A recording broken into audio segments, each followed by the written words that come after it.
বাবা ইমন, কালকে যে মেয়েটা দেখেছি তোর জন্য, ওর মা বাবা বলছে যে যৌতুক দিয়ে কথা বলতে। যৌতুক? বাবা আপনি বলছেন যৌতুক? আপনি যৌতুকের কথা বলছেন? বলার আগে আপনি মরে জানেন কেন?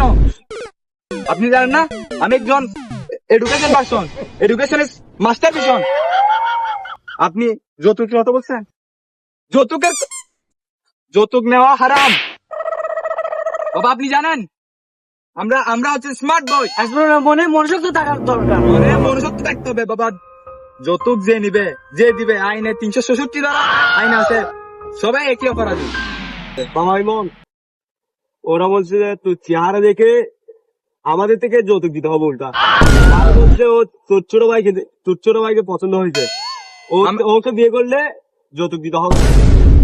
আমার- যাও পিয়া দিল সমঝুরি না রে মাহে